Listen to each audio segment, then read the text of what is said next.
Right. Do we have connection? Yes, we can hear you. Thank you, Lynn, and welcome everybody. I hope everybody stays on. That would be great. And so we'll keep you. You had a longer presentation than I actually thought. So you did a nice scientific part, and I am so sorry I was so long. we'll do the practical part, and we'll try not to do it too long. So sourdough, well, very interesting subject. And like you said, there's no right or wrong. There's a lot of obviously trial and errors that can happen, but there's really no right and wrong. But the old-fashioned way of making breads, it's actually getting more and more popular. We know that, and people even think they could be allergic to regular baker's yeast or commercial yeast, whatever we want to call it. So the sourdough method is really the best approach to that. But it's challenging, as you explained. You have to know what you're doing, follow all the parameters. And so we have developed a solution, a little bit of an easier solution, by actually coming out with a product that's called masa madre, which is the Italian word or Spanish word for mother dough. Again, basically also sourdough. What it is, in essence, it's really it's a microflora, microorganisms that are selected and collected and basically produced into a sourdough or into pre-ferment, and then gently dried, so to preserve the activity of it. And the entire product is basically then in a dry, available in a dry pouch. It's completely natural. There's no additives whatsoever. Has a little bit of a limited shelf lifetime because the activity, of course, but that's why we have also specific packaging. Now, masa madre, or this particular product, gives you the yeast activity, that long fermentation flavor, but it lacks in acid. When we talk about sourdough, we want to have that acid, or some of it at least. So we have also different options where we have a line of dehydrated sours. Here again, they're made the traditional way and then spray dried to preserve the acidity and the punch and the strong flavor. But these sours do not have any yeast activity because that yeast part that was created during the fermentation has died off. Versus the masa madre, there it's the focus on preserving the activity. So that's in short. So what I did actually yesterday, I made 2 masa madre doughs, or actually you can do 2 masa madre doughs. I made one, and it's called, you can make it in a direct or an indirect method. So basically, direct method, you use the product, the masa madre, straight in your final dough, and you mix the dough, the salt, everything goes in. Then you give it a long bulk fermentation, about 2 hours, 3 hours. Then you shake the product, and then you retard it overnight up to 20 hours. It's actually coming up to 20 hours. It's in the retarder right now, and it has a very high stability and proof tolerance also. So that would be the direct method. And then there's the indirect method, where there is a sponge ferment made ahead of time. And then that sponge, just like the regular sourdough method, where you use a starter. In this case, the masa madre is the starter. You make a sponge or a sourdough, and that one is then used the next day or after a certain time, obviously, in your final dough. So I'm just going to pull it out quickly, so you can see it. So this has been now fermenting for roughly since about 6 o'clock last night, and we have now, time-wise, it's, so that's 18 and a half, 19 hours. So this is nice and bubbly. This would be now the masa madre starter in the indirect method. And I've prepared already a rye bread. In this case, any bread you want to make, any flour you want to use. What I have here now is rye flour. some white flour also, salt, and talking about the sours, we actually have, additionally, I added some rye sour. This is our rye sour, 100% rye sour. Again, produced the traditional way and then dehydrated into a powder that can be added to it. This gives you that extra acidic punch that gives you a little bit extra flavor. And then I just have some walnuts for a rye with walnut. That's just something I like to do. So everything gets basically mixed together just like a regular final dough, but then we add our certain amount of the masa madre sponge. And for this recipe, in this case, it's 50% based on the flour. And I have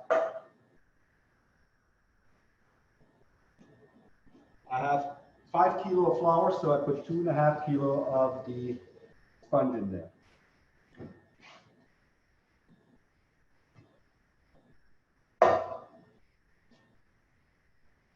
And I add my water and mix my dough.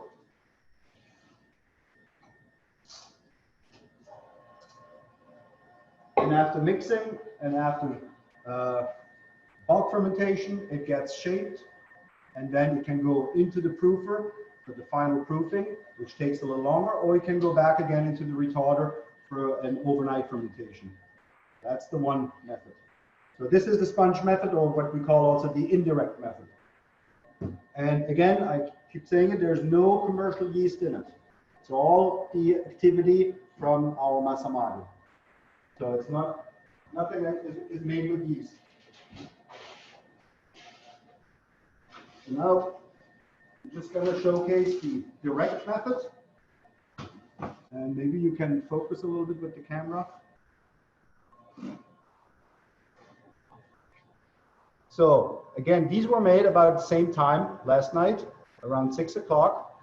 After about a 2-hour bulk fermentation, the loaves were shaped, scaled, bench rested, shaped, and went directly into the proofing baskets.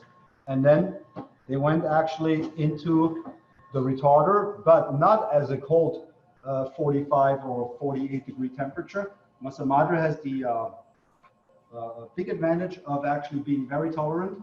It actually goes at around 70 degrees. 70 to 75 is the best temperature for very slow, steady, and good proof. This is again almost 20 hours, and it's ready to go in the oven. Christoph, what is the percentage of the culture you're using in here? Good question, yes. With the direct method, we recommend 10% based on the flour. I'm sorry, with the direct method, 15%, a little bit more. With the indirect method, 8 to 10% is enough. 1.5 is in 15?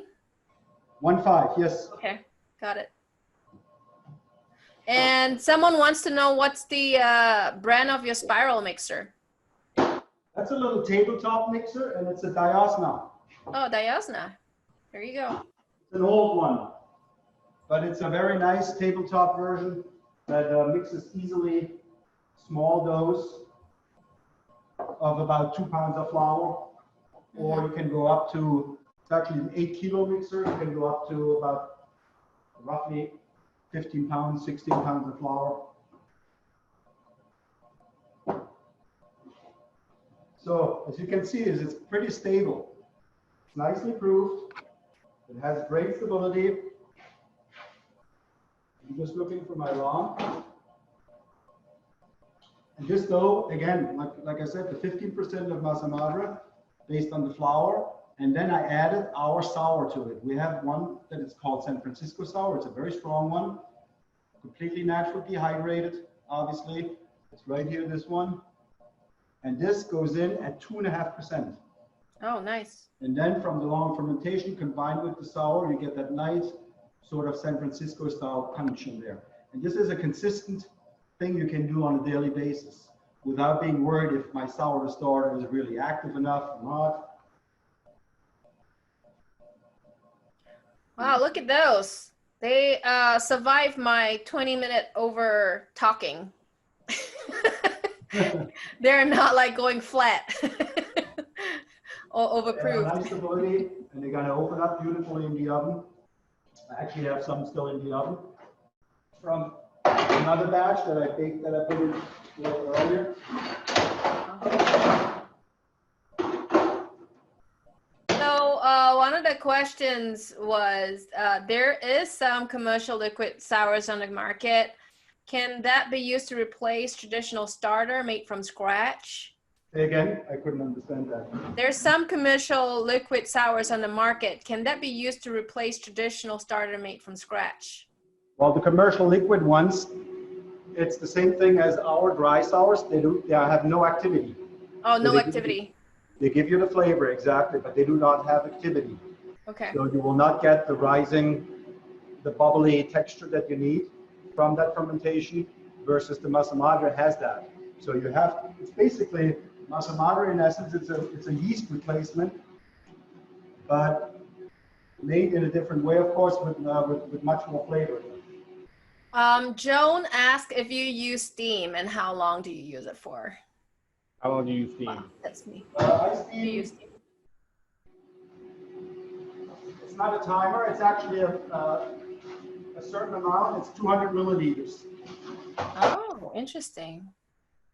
So I would say in the rag oven it translates to about 10-15 seconds of steam. So Sounds here good. it's the same, just as round loaves.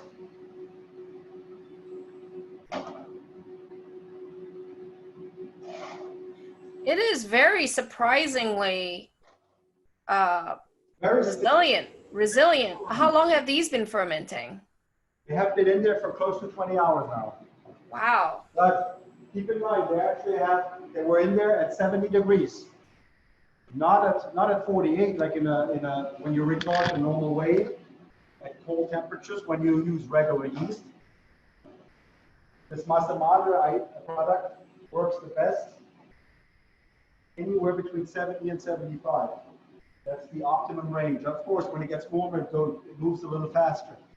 But when it gets colder, it's actually, it turns dormant, so it doesn't move at all. So you cannot go too cold with it. Interesting.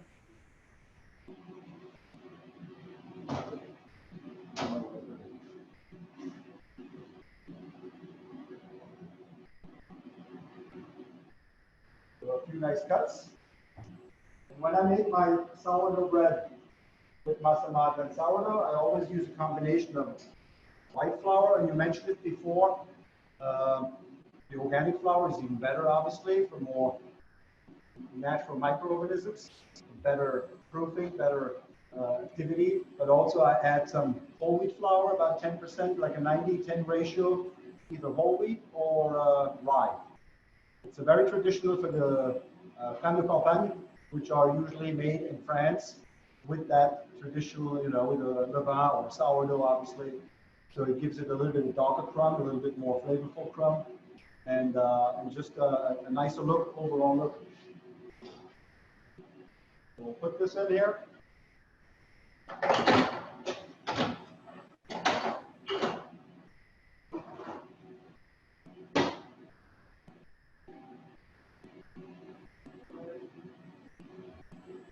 Christoph, what is the temperature of the oven?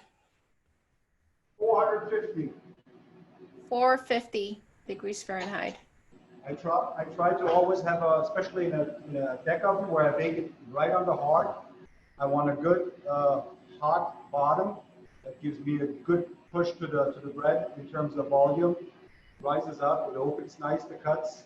It gives me those typical ears. It gives me a beautiful expansion to the bread. And if you go too low on the temperature, often what happens is it's a little bit flatter. You don't get the same look to the bread. So I have bread actually that should be coming out now. Yep.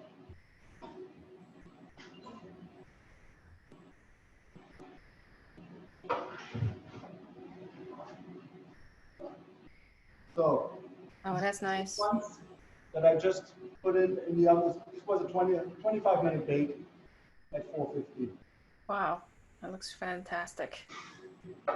Good. What is the dough temperature before going into the oven?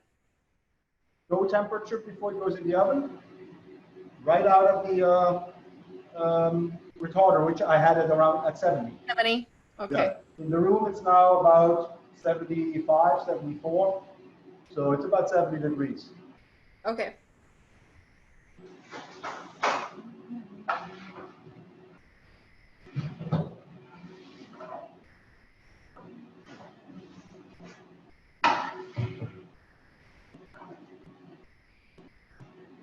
The great advantage of the masa madre in combination with sour or without sour, if you don't like it sour, it just works without just fine. It's just a tolerance and the consistency if you do it on a daily basis. But also it can be used to actually refresh your own sour. If someone has a sour that they keep feeding, they keep using, but sometimes there's inconsistencies. If let's say microorganisms are a little bit out of whack because of, could be like you explained before, anything, then you can actually use the masa madre at a smaller percentage just to keep it active and fed with the right microorganisms. So that's an option. So the question is for the direct dough with 15% culture, how long do you need to ferment? When I do it in direct or indirect? Direct. The direct method, like I just put in the oven, it's actually a 2 to 3 hour bulk fermentation, bulk proof, ideally, and then I scale and shape, and then it goes into the retarder, or if your room has 70 degrees, leave it at room temperature covered, and then you can go up to 20 hours, like we just had. It's amazing. Yeah. It's pretty versatile, so Very versatile. try it out. Yeah. So when you use it in a direct version, of course, that's why we use a little bit more, because 10% is a little slower. And then the indirect, where I make the sponge, which I just showed with the rye bread, then I actually add 10% only. So even 8% would be enough.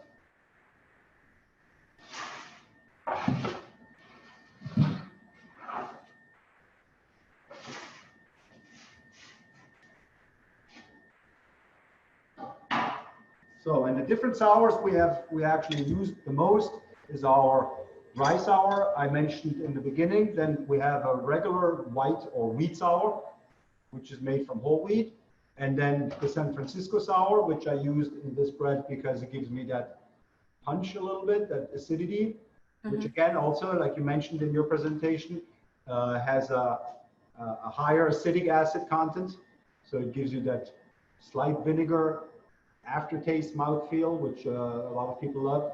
And then we also have one which is a milder version, but very aromatic, and it's our Durham Intense. It's made from Durham flour, so the hard wheat. That's made in our plant in Italy, for example. So those guys know a lot about Durham sour. So you have basically options going with different sours for different flavor profiles, the rye for the rye, but in essence, all the sours have a certain pH and TTA. They can be used with any type of bread, of course, but that's all, again, preference, the way you want to do it. I'm just going to look at my dough. Turn it into second speed.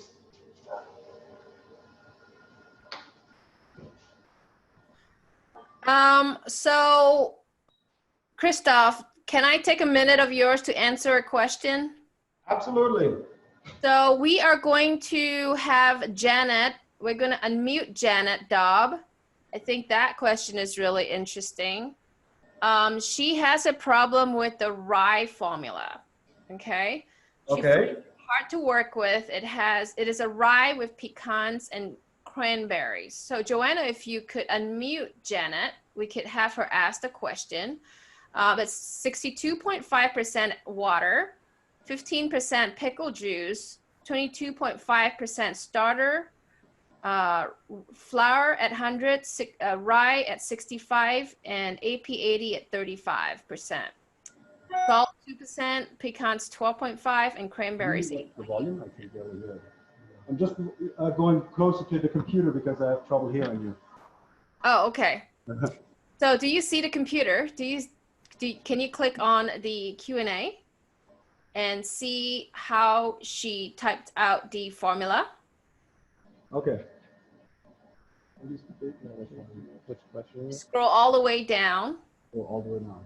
Yeah, to the Q&A. So Janet, are you on? Yep. I think so. Yes. So what is wrong with your formula? I'm hoping to learn that. It works like mud. It's really, it's like clay, and it does not seem to move much during the first fermentation and the folding and stretching. But then when I do shape it and then proof it in the refrigerator overnight, and then I bake it at 425 for 30 minutes. And I get a nice, a decent volume. It could be a little better, but the flavor is absolutely delicious. But it's just so hard to work. Yep. And I'm wondering if maybe I'm using a little bit too much hydration, because actually it's somewhere around 77%. Should So I? the reduce? formula I see, is this the formula for the final dough? Yes. Okay, so the flour that you use is regular white patent type of flour? Yep. Right, it's an unbleached organic all-purpose 80. It's I think it's Great River or Okay. Central Milling, and then my rye is a dark organic rye at 65%. So I'm using a 65 rye and a 35 on the unbleached. Okay, so 65. So the water seems to be okay, but with the pickle juice on top of it, it might be a little bit too soft. But I could imagine even over acidified. The pickle juice, I'm sure, has a pretty low pH. So it could have an effect on that. And what is the product AP80? Oh, that's purpose, sorry.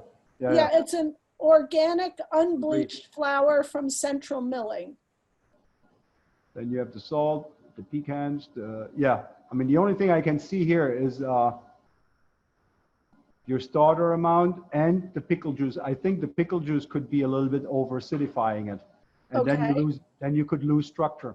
The flavor might be okay. I'm sure you like it, but it could be too much acidity breaking down the proteins and you lose that lighter texture. Okay. So if I work with, is the starter okay, or should I try to reduce the starter as well? And the starter I've been using has been a whole wheat starter. I think it's That's a whole wheat starter? Uh-huh. That seems to be okay with 22.5%. I mean, you can reduce it a little bit, but I think that's fine.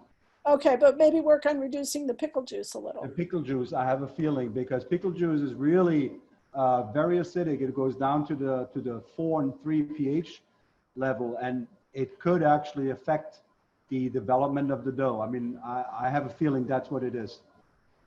So Okay. can I ask why do you use pickle juice? Is it for the flavor? It's for the flavor in the rye. Oh my, that I sounds guess it wouldn't be delicious. much different to add vinegar, a little bit of vinegar. Using a dill pickle juice, I don't know, it really adds a wonderful flavor to I know. Maybe you need to use less, you know, Right. like Christoph said, once you get the pH down so low with a direct method, you're going to have a hard time developing a dough. And every time, I mean, rye is already difficult to work with, but when you start, you know, giving all these handicap to the other side of the flour, you're just going to create putty, you know? So anything to help with improving the pH, including just try an experiment without the pickle juice and see what happens, you know? Okay. Yeah, and if all things fail, add some vital wheat gluten in there to increase the development of the dough and give it a more airy, more volume rye bread. Okay, Yeah. question about the water. When you mention about the pH, I have, I'm doing this at home. I have a water ionizer that I can produce alkaline water. If I were to use alkaline water, that'd be an interesting experiment, I guess. Well, you know, alkaline water doesn't change the pH much, you know, maybe 0.5, 1. It's not going to be helpful in changing the pH of the dough. What really changes pH of the dough is baking soda. And if you look at literature out there, sometimes people put baking soda into their sourdough, you know, just to neutralize the sourness. because some of the sourdoughs are just too sour. But don't play around with too much of the pH. Just, you know, just take away the pickle juice and see what happens. Right, one thing at a time. Yeah. All right. Thank you, Janet. Thank you. Okay. Let's do a few more questions. And do we have any more product to show, Christoph? Actually, I have my dough running and the bread that I put in the oven. Let's do that. I'm gonna open the oven door so you can actually see inside. Okay, let's do that. Okay. Oh. So I'm just gonna carefully, these are the round loaves that I just,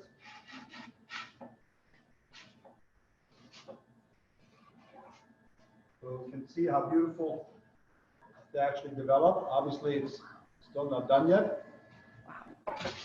And It amazes me because it has no yeast in it.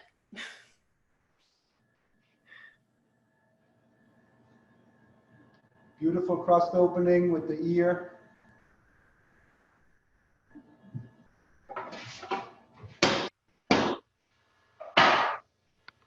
Christoph, Yes. just to emphasize what I just saw. So these products have no yeast. No yeast. And it's under 24 hours fermentation. Under 24 hours, exactly. We went about 19 and a half, just from That's the time amazing. last night, exactly. It's amazing to see that much rice and that much brick and shred. Great with a part is the non-yeasted tolerance. product.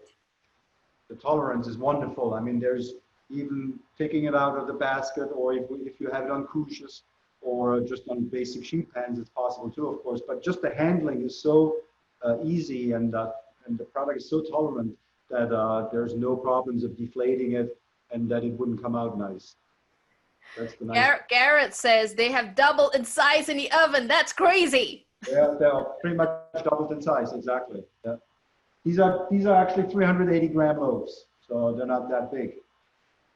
And I like using the baskets with the cloth. It's easier to clean, but you know, That's the true. regular wicker baskets or plastic baskets are fine as well. Yeah. Any more products? Because I've got more questions for you. Sure. All right. What is the optimum level of rye flour that could be added to a formula? For me, the optimum level is the 10%. So I do a mixture of 90 white flour and 10% rye to have a nice sort of French country loaf, pain de campagne. That's my preference. But you know, I mean, you can go up to 12, 15%. I wouldn't go more because then you lose volume. It gets a little tighter. Then it becomes a rye bread, really, or it goes into that direction. Okay. Ernesto asked, what is the hydration percentage in your direct process? Good question. In my direct process, 70%. That's nice. So it's not dry at all, but it's not also very soft. So it's easy to shape. And because also the mixing time increases a little bit by adding by using the masa madre and the sourdough versus a regular mixed dough without any masa madre, just with yeast. So if it's too soft, it would take too long. So 70% I find works very well. Okay. Paulo asks, if we are only using dried sourdough, which would be the recommended percentage? That depends which sourdough you use. For the rye sour, we always recommend about 3 to 5% based on overall flour. Or if someone makes rye bread with a certain percentage of rye, we recommend 10% based on the rye flour amount. So if someone makes a 70-30, like 70% white, 30% rye, from that 30% portion of rye, 10% is sourdough, rye sour. And then of course salt, yeast, and whatever else is needed. The regular wheat sourdough and the Durham sour, they can go between 3 and 5%. And the San Francisco, anywhere between 1 and 2.5. That's usually enough. It's very strong. Wow. Yeah, it's pretty sour. So we have quite a bit of questions left to answer. For this formulation, can we use soda?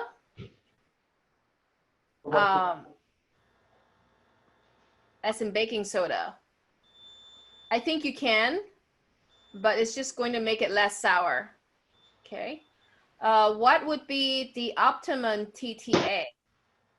I don't know if Christoph has that answer. Can you quickly repeat that? I just had to go to the oven. What is the optimum TTA? Like I said, you know, I don't think there is an optimum TTA, titratable acid, for you. It really depends on. No, for the final dough, no. I mean, the pH might be something that I'm more concerned in terms of for the flavor and for the shelf life of the bread. The TTA is determined by our sours itself. They have a certain TTA. That's from the production process and the acidification, the way it's basically then also the dehydration when it's produced into a powder. So what's the target pH the attendee is? For rye breads, I'm looking usually anywhere between 3.9, 4.5. And the white breads or the wheat breads, like this one, that's the San Francisco, is actually close to that too. But usually the whiter breads, 4.5 to 5. Yeah, and that's going to help with your shelf life tremendously. Yes, of course. It's inhibits mold activity at the same time. It retains the moisture better. It has a lot of benefits. Yeah, absolutely. Okay, so this one is an interesting one I wanted us to answer together. It has to do with the sourness of fridge proofing. I mentioned that fridge proofing gives a more twangy flavor and higher temperature also. Could you clarify the benefits of a cool final proof? Well, the cool final proof promotes the acetic acid during that long proofing, basically the retarding we call it, which is around anywhere between 48, 50, 52 degrees. That promotes a little bit more that acetic acid during the fermentation process, which in turn gives you more that pungent sour flavor. And the warmer or the milder temperatures is more of a milder sour, which is the lactic acidity. And that gives you a less pungent flavor, but more aromatics. So there's more of a wheat aroma, bread aroma, the crust aroma. Everything is a little bit more intense versus the sourness of it. It's like that balance of both. Okay, sounds good. Can I use starter culture instead of yeast in sponge and dough method? I want your opinion on that one. You can use our masa madre which is in essence a starter culture. That would be one thing, but you can also, of course, use your own starter culture if you have an active one that you feed every day and take care of and use on a daily basis. Absolutely. Okay, so we have really overextended our time and Christoph's time. It's about time that we end this BAKERview. Christoph, do you have anything else to share? No, in general, basically about our product. We can send you samples if you contact us at the office, and then you can talk to our sales department, or if you maybe know your sales person from your area, you can talk to that person, and we will actually forward you samples for you to try, including the sours, including, of course, any other product that we have. And I'm just going to double check on the bread again quickly to show you it's almost done, the long loaves. And then you can really see how beautiful the bread makes.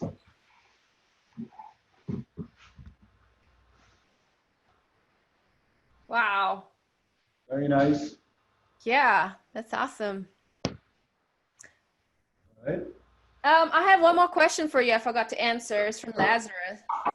What is the baker percentage formula of sourdough starter to add to a recipe? If I am making 10 kilos of pizza dough in bulk fermentation, how much sourdough starter do I add to this recipe if I have 65% water and 3% salt and 10 kilo flour? Okay, well, based on your final dough parameters, percentages, I say usually a sourdough starter anywhere from 10 to 15. Again, it depends how strong it is, how active, and how acidic it is. Is it a milder levain style sourdough, or is it a stronger rye sourdough? But 10, 15% is fine. But then the flour that's included in that sourdough or in that starter needs to be taken into account in terms of final hydration and salt level also. Sounds good. One last question. Janet asked, is the masa madre organic and or all natural? All natural. It's not organic. It's produced in Germany in our plant. So as of now, it's not certified organic. It's not made with organic flours ingredients, but the product itself is all natural. There's nothing, no additional chemicals or anything in there that shouldn't be in there. In fact, I can read you the ingredient declaration. It's wheat flour because it's actually a sponge that has been dehydrated. It contains some water. Maybe you can see it. And then we have, I don't know if I can get it close enough. That's perfect. Yeah. And then we have lactic acid bacteria starter culture. And this is the key of this product. And believe it or not, it's actually a certain wheat that's harvested in a certain area in Europe